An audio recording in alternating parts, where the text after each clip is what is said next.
Aujourd'hui, c'est un jour historique.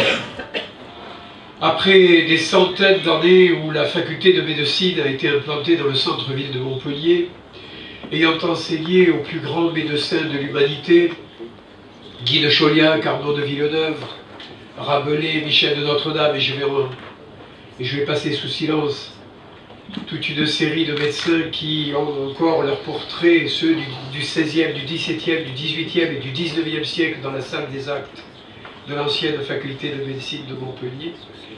Un grand jour parce qu'aujourd'hui nous apportons au XXIe siècle la faculté de médecine moderne de la métropole de Montpellier dans son tissu régional. Monsieur le Président de région, un grand merci, cher ami Damien Allary.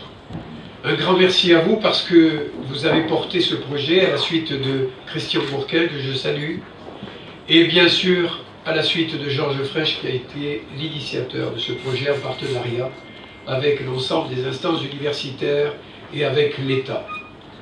La faculté de médecine de Montpellier, c'est l'identité de la ville. Ce sont les premiers médecins qui ont créé la ville et qui l'ont créée autour de son université au XIIIe siècle. Des médecins juifs, arabes, chrétiens qui se sont assemblés pour apporter leur savoir qu'ils détenaient eux-mêmes des grandes traditions grecques et qui ont ensemencé le tissu local et les familles du lieu de leur connaissance médicale. La petite synagogue qui se trouve dans la rue de la Barallerie porte le nom de Ibn Thibon. Elle est du XIIe siècle. Elle vient de cette famille issue de Lunel qui s'appelait les Thibonides et qui font partie des premiers médecins qui ont créé l'université de Montpellier. Et si vous avez l'opportunité de visiter la Société d'archéologie de Montpellier, vous verrez les deux premiers sarcophages des médecins qui ont créé la faculté, l'un frappé du sceau de Salomon, l'autre frappé du croissant de lune, tous les deux en marbre blanc, école d'Aquitaine, qui symbolise bien l'appartenance religieuse des premiers médecins. Montpellier, c'est la fusion de plusieurs savoirs, et c'est la fusion de plusieurs communautés qui, ensemble, ont transmis à nos contemporains l'héritage du savoir médical. Alors, comment ne pas s'extasier devant cette initiative qui est portée essentiellement par la région Languedoc-Roussillon? Parce qu'il n'y a que la région Languedoc-Roussillon qui la finance. Et cet effort-là, il faut le reconnaître. Là, on est en dehors de toute politique politicienne. C'est la réalité des chiffres et des actes. Donc, merci à la région Languedoc-Roussillon et à son exécutif.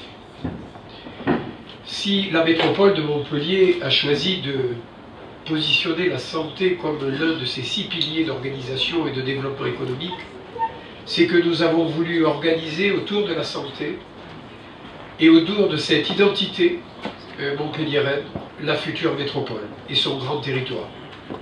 Parce que face à Toulouse, qui a aussi une université puissante, un cancéropole, un oncopole, une série de chercheurs et d'innovateurs dans le domaine de la santé, il était important pour nous de marquer notre appartenance à cette tradition issue de sa première université, la seule encore en exercice, pas dans le monde, mais en Europe, parce que les universités chinoises sont beaucoup plus anciennes que l'université de Montpellier. Enfin, je voudrais également faire remarquer que cette université, ce projet médical, tient compte d'une médecine nouvelle, une médecine qui va s'exercer dans son temps, avec tous ceux qui sont responsables de l'acte médical, aussi bien dans le partenariat que dans l'exercice précis de la médecine et de la chirurgie. C'est une nouvelle façon d'appréhender la santé. Jacques Touchon, ici présent, avait imaginé il y a longtemps soigner ceux qui étaient en plein état de santé pour éviter que leur santé ne se dégrade. Ça s'appelle la prévention. Eh bien, aujourd'hui, la médecine qui sera proposée ici tient compte de cela et propose de nouvelles pistes sur l'organisation des soins. Je voudrais, monsieur le directeur du CHU, et en tant que président du CHRU de Montpellier, vous remercier aussi parce que le partenariat qui a été fait dans le cadre de cette université est un partenariat typique, unique et très novateur. Voilà. Enfin, je voudrais saluer tous les membres de la communauté médicale, du plus humble au plus illustre, parce que chacun apporte sa pierre à l'édifice pour soigner ceux qui en ont le plus besoin de nos concitoyens, qu'ils soient issus de Montpellier ou de sa grande région. Merci.